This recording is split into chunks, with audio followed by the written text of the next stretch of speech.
Bonjour tout le monde, c'est Christine de Style Harmonie. Merci de me retrouver. Aujourd'hui, je vous propose d'utiliser à nouveau ces feuilles de faux cuir et on va fabriquer des petites pochettes que l'on va utiliser par exemple dans un sac pour mettre différentes choses. Moi, j'avais envie de faire une pochette pour mettre par exemple des cordons de téléphone, les écouteurs ou ce genre de choses, parce que en général je les retrouve toujours au fond de mon sac emmêlés, et là je vais pouvoir faire une petite pochette personnalisée. Sachant que ces feuilles ne sont pas très grandes, on va être aussi un petit peu limité de toute façon dans la taille. Donc cette fois-ci je vais utiliser les feuilles qui sont à imitation effet crocodile. Donc je vais en faire deux, on va faire deux sortes différentes. Et puis je réfléchirai à d'autres utilités également de ces tissus-là pour plus tard, pour d'autres idées, mais il faudra d'abord que je fasse des essais. Donc je vais en faire un très simple et pour l'autre je vais utiliser une fermeture éclair. Donc j'en ai plein, j'ai trouvé que celle-ci était peut-être la plus rapprochante, c'est pas le même rose mais on va pas en voir beaucoup, donc je me suis dit que ça passerait. Pour le premier qui va être beaucoup plus simple, je vais le fermer en utilisant des scratchs. Alors ça vient soit en rouleau, vous en avez en blanc, vous en avez également qui existent en noir. Là je vais utiliser le blanc parce que c'est tout ce que j'ai sous la main. Et vous les avez comme ça qui viennent de façon autocollante. L'arrière est ici, se décolle et vous pouvez le recoller sur autre chose. Moi je vais peut-être le fixer avec de la colle permanente pour être sûr que ça ne se décroche pas parce qu'ils sont très puissants. Donc je vais utiliser cela pour l'un. Et puis ensuite on viendra, il y a d'autres possibilités, vous pourriez utiliser des boutons, vous pourriez utiliser également ceci, c'est des boutons pression, vous les avez dans différentes couleurs. Alors ça ce serait à coudre, pas trop à coller parce que ça va être difficile, ça risque de se déchirer ou se décoller quand on va les enlever. Donc ce sont des boutons pression, vous pourriez coudre aussi des boutons tout simplement. Alors, ça c'est principalement ce que je vais utiliser et je vais utiliser de la colle chaude pour les bords. J'ai fait l'essai et figurez-vous que ça tient super bien. Donc, c'est ce que je vais faire. Cette partie à l'arrière est une sorte de tissu et la colle se colle merveilleusement bien et ça ne se défait pas, ça ne se décolle pas. Si vous avez envie de coudre, vous pouvez le faire bien entendu. Alors, pour mon premier exercice, je vais prendre une feuille entière. Donc, elles font l'équivalent d'un A5, c'est-à-dire la moitié d'une feuille A4. Je vais estimer la hauteur de mon rabat. Je ne vais pas le faire trop grand parce que du coup, si je le fais très grand, ça va diminuer la surface de mon étui. Donc là, je vais vraiment faire quelque chose de très très simple. Je vais estimer que là, c'est bien. Et je ne sais pas si la photo va le montrer, enfin la vidéo va le montrer, mais il y a un petit bord blanc. Voilà, là on le voit. Et là, on n'a plus le bord blanc. Donc ce que j'ai fait, c'est que j'ai utilisé un feutre permanent. Et j'ai passé mon stylo ici, le feutre, sur tout le tour pour que cette partie blanche n'apparaisse pas. Je vous conseille de le faire, je trouve que c'est un petit peu mieux fini, mais ce n'est pas indispensable, c'est pas non plus quelque chose de choquant. Donc, je vais dire que là, c'est pas mal. Donc, je vais mettre un petit coup de crayon de papier ici pour que ce soit bien droit. Voilà, ça je pourrais toujours l'effacer après. Je vais mettre un petit repère ici. Je vais faire la même chose de l'autre côté. Voilà, pour savoir où je dois m'arrêter. Je viens assez près du bord, mais pas complètement, parce que je ne veux pas que ça dépasse. Je prévois éventuellement une petite spatule et je me mets au bord et j'appuie bien. Vous voyez, ça dépasse un peu. Hop, j'enlève et j'appuie bien. Et là, il n'y a rien qui est dépassé. Et s'il faut, je remettrai un petit coup de noir à la fin. Je vais faire la même chose de l'autre côté.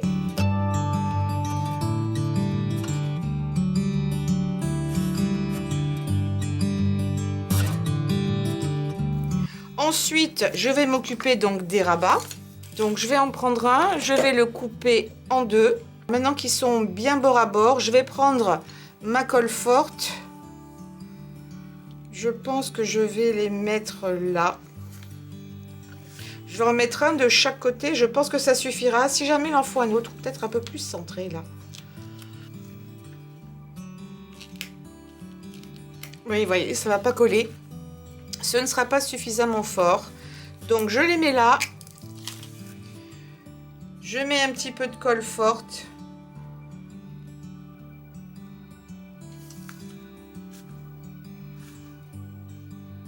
Je mets bien là où il faut et je patiente un petit peu. Et pour ce faire, je vais mettre un petit poids par-dessus. Pendant que l'autre partie sèche, je vais m'occuper de ma deuxième petite pochette. Et cette fois-ci, comme je vous ai dit, je vais utiliser une fermeture éclair. Donc au niveau des côtés, ça va être exactement pareil. Je vais utiliser de la colle chaude. Ici, je vais prendre ma fermeture éclair. Et celle-ci, ça fait très longtemps que je les ai. J'ai tout un sachet avec des fermetures éclair pour différents projets que j'ai fait dans le passé. Il m'en reste quelques-unes.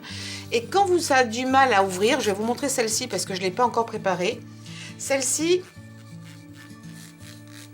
accroche un petit peu. Donc, quand ça accroche comme ça, vous allez prendre tout simplement une bougie et vous allez ensuite passer la bougie dessus, comme ça. Vous pouvez enlever un petit peu l'excédent. Vous pouvez ensuite... Ah, ça va déjà mieux. Venir un petit peu, c'est pas la peine d'en mettre une tonne, mais la bougie est quelque chose d'un petit peu gras, d'un petit peu huileux. Et du coup, ça va faciliter l'ouverture et la fermeture de la fermeture éclair. C'est quelque chose qui est vieux comme le monde, mais qu'est-ce que ça marche bien. Et il faudra faire comme ça, l'ouvrir et la fermer quelques fois pour que vraiment ça fonctionne bien dans le temps. Ça, il faut le faire. Je trouve que moi, je le fais assez souvent sur mes fermetures éclair. Ça protège aussi de l'humidité. Ce que je vais faire, c'est que je vais juste prendre une petite précaution parce que je ne vais pas couper au bord ici. Je vais tout simplement là prendre un fil et une aiguille et je vais venir arrêter la fermeture éclair parce que sinon ce que je crains c'est qu'à un moment donné si je m'enflamme un peu trop et que je ferme trop fort, paf, ça sorte et que je ne puisse plus m'en servir. Donc le but c'est que ce soit du solide. Je vais prendre du fil et une aiguille.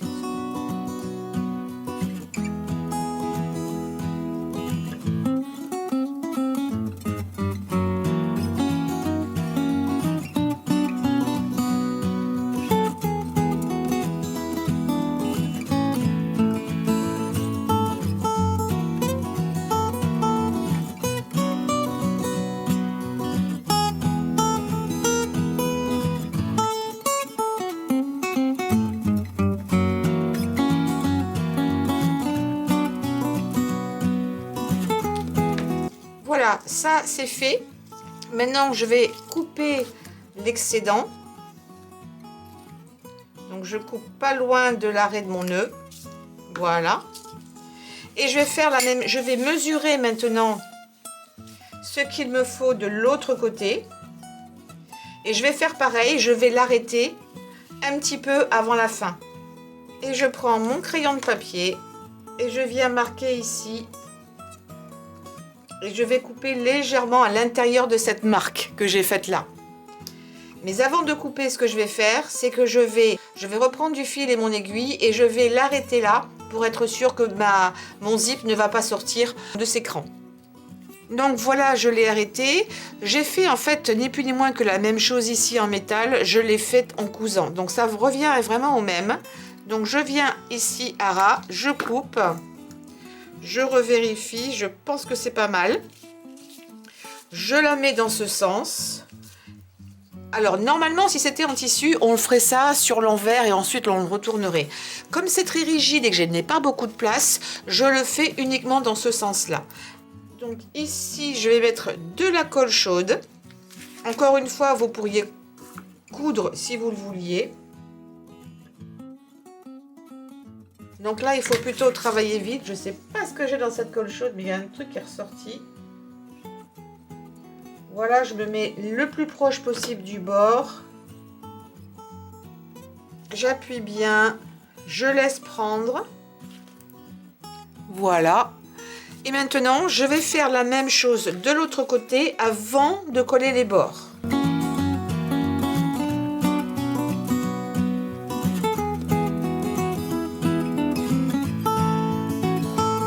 Alors je vais rajouter un petit truc que je n'avais pas prévu au départ, c'est 2 petites sangles de chaque côté. Ce n'est pas obligatoire, mais je me suis dit que j'allais le faire. Donc dans une autre feuille de simili-cuir, j'ai coupé une petite bande qui fait environ en demi-centimètre. Je l'ai coupée dans le sens de la largeur. Et comme ça va être un petit peu grand, ce que je vais faire, c'est que je vais la recouper en deux. Et ça va me faire juste de quoi accrocher de chaque côté. J'ai pas besoin d'en avoir beaucoup.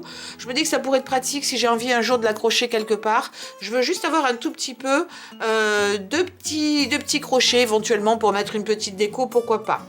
Donc ceux-là, je vais plutôt les fixer avec de la colle à prise rapide parce que je trouve que ce sera beaucoup mieux.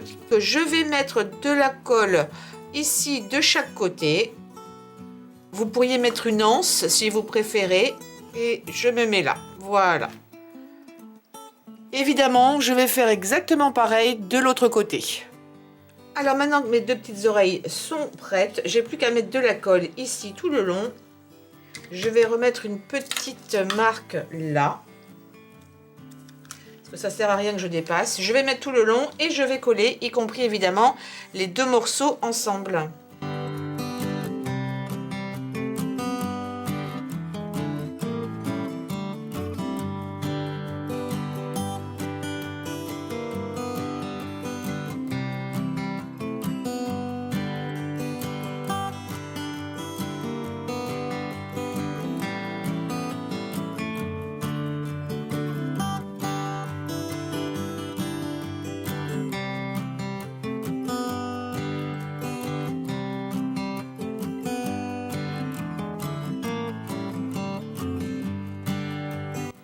Et je coupe l'excédent de colle. Et maintenant, je vais avoir une super petite pochette où je vais pouvoir rentrer plein de choses dedans. Ça s'ouvre et ça se ferme super bien. Sans aucun problème. Et je sais que ça va bien coller. Alors encore une fois, j'ai utilisé de la colle chaude parce que je sais que ça tient bien, parce que j'ai déjà fait des tests. Mais franchement, pour avoir fait des tas de choses comme ça dans le passé avec du simili-cuir, j'ai utilisé de la colle pour voir ce que ça pouvait donner dans le temps. Et des mois, voire des années après, je les ai encore et ils sont impeccables. Maintenant, on va s'occuper de la déco. Alors évidemment, vous pouvez les laisser comme ça. Ici, je n'ai pas mis de petits cordons, mais je peux toujours en mettre un si j'en ai envie ici. J'ai mis le scratch de l'autre côté. Donc maintenant, ça tient bien, il n'y a pas de souci. Et j'estime que 2, c'est largement suffisant. Et ça tient super bien. Donc celui-ci, maintenant, ce que je vais faire, c'est que je vais mettre juste un petit bouton comme ça, argenté. Je veux que ce soit quelque chose de discret. C'est à une époque, j'achetais les boutons en vrac. On en trouvait soit sur les marchés, soit sur les Opus. Donc celui-ci, ce que je vais faire, je ne vais pas l'utiliser comme bouton simple. Je vais enlever l'arrière. Il suffit des fois de les tordre dans tous les sens pour pouvoir ensuite les coller. Sinon, ce que vous pouvez faire avec une pince coupante, alors celle-ci c'est du plastique, donc c'est très facile à couper. Hop, voilà, vous pouvez le limer un petit peu si vous voulez. Sinon, là, ce que je vais faire, pareil, pas de colle chaude, je vais utiliser une bonne dose de colle comme ça à prise rapide et je vais le coller ensuite là-dessus.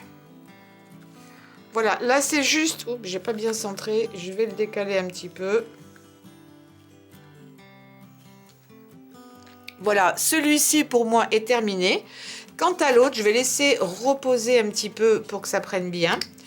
Quant à l'autre, c'est pas obligé de le décorer, mais j'avais dans l'idée éventuellement d'utiliser des choses que j'ai faites dans le passé. C'était de la pâte polymère ou de la pâte qui sèche à l'air, je ne sais plus. Je crois que c'était juste de la pâte qui sèche à l'air. Et j'avais fait toutes sortes, alors celui-ci n'est pas terminé, toutes sortes d'embellissements. J'avais eu en tête de les transformer en, comment dirais-je, en magnettes. Donc j'en ai fait de toutes sortes. Donc là, ici, ce sont des ronds que j'ai fait et je ne les ai pas encore transformés en magnettes. J'avais fait également des fleurs. Alors celui-ci est déjà en magnette, donc je ne vais pas le défaire. J'avais fait des oiseaux. J'en ai fait de différentes couleurs et je me suis dit que plutôt que de les laisser comme ça croupir dans une boîte, j'allais m'en servir. Donc je vais essayer de trouver une couleur qui se positionne bien avec ça. Mais je crois que j'ai... Ah, celui-ci est pas mal aussi. Que je vous montre d'un petit peu plus près. Celui-ci est également joli. Sinon, j'ai retrouvé également celui-ci. Et je crois que finalement, il est pas mal parce qu'il y a l'une de ces couleurs-là à l'intérieur. Et vous voyez, l'arrière n'est même pas encore terminé, donc je crois que c'est ce que je vais utiliser en guise de déco. Donc c'est pareil, je reprends ma colle et puis je vais pas en mettre, je vais pas recouvrir complètement la surface, mais je vais en mettre suffisamment pour que ce soit bien collé. Et je vais laisser reposer quelques minutes. Voilà, je vais le mettre un petit peu en biais comme ça. Et je vais mettre un poids par-dessus. Allez, ça fait un petit moment que j'ai laissé reposer un petit peu. Ça tient bien. De toute façon, je compte pas mettre quelque chose de super lourd à l'intérieur. Et puis celle-ci, eh ben, c'est pareil.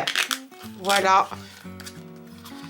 J'estime que c'est suffisant pour les petites choses que l'on veut mettre dans son sac, les petites poches. Des fois, il n'y a pas de poche dans les sacs ou pas suffisamment de poches. Ça fait office de poche, en fait, tout simplement. Et je trouve ça bien pratique. Et puis, ça reste joli, ça reste discret. Si vous avez envie de les faire dans cette couleur-là, pourquoi pas. En tout cas, j'espère que ceci vous aura inspiré, que vous pourrez peut-être... Alors, pas forcément les produits de chez Action, mais si vous avez un faux cuir, pourquoi ne pas tenter ce genre d'expérience? Donc n'oubliez pas de me donner un pouce en l'air pour cette vidéo, également de me laisser vos commentaires, de cliquer sur la cloche, comme ça vous savez quand je poste de nouvelles vidéos. En ce moment, j'avoue que je suis un petit peu dévariée parce que j'ai pas mal d'activités en ce moment le week-end. Et puis, n'hésitez pas encore de me laisser vos commentaires et de partager sur les réseaux sociaux. Une petite chose avant de vous laisser, je viens de recevoir ceci et je suis toute excitée. Regardez, j'ai décidé de m'acheter la mini Cricut mini presse et j'ai également acheté une grande presse, pas la plus grande, mais la taille qui est juste en dessous. Je me suis longtemps tâtée. Là, j'ai profité des soldes parce que celle-ci est à 49,90 € au lieu de 60 et quelques. Donc, ça fait entre 20 et 30 € de réduction en ce moment. Pareil pour celle que j'ai prise, c'est la 9 par 9, 9 inches par 9 inches. J'ai plus les dimensions en tête, mais ça doit être 22,5 par 22,5 je crois. Parce que je me suis longtemps tâtée entre celle-là et la plus grosse. Et j'ai regardé pas mal d'avis. Et il y a des professionnels qui se servent, qui ont acheté la grosse et qui ont des soucis avec du style. Alors je dis pas que c'est tout le monde qui va avoir ce problème. Mais d'abord que ça consomme énormément de courant, la méga grosse. Ensuite, apparemment, elle a du mal à conserver une température identique partout. Et ensuite, il y a même, chez pas mal de gens, il y a eu des cas où ça faisait sauter les plombs. Donc voilà, pour cette raison, j'ai décidé de passer sur le modèle qui est en dessous. Donc je vais m'entraîner un petit peu. Je voulais déjà partager ça avec vous parce que je suis très contente de l'avoir enfin reçu. Et puis, on va faire de nombreux projets de stickers, par exemple, à mettre sur des t-shirts ou des images. C'est pas le terme stickers, mais on va préparer toutes sortes de choses pour décorer les futurs t-shirts qui vont bientôt arriver, je l'espère. Je vous embrasse très très fort. Je vous fais de gros bisous à toutes et à tous. Portez-vous bien et à très vite.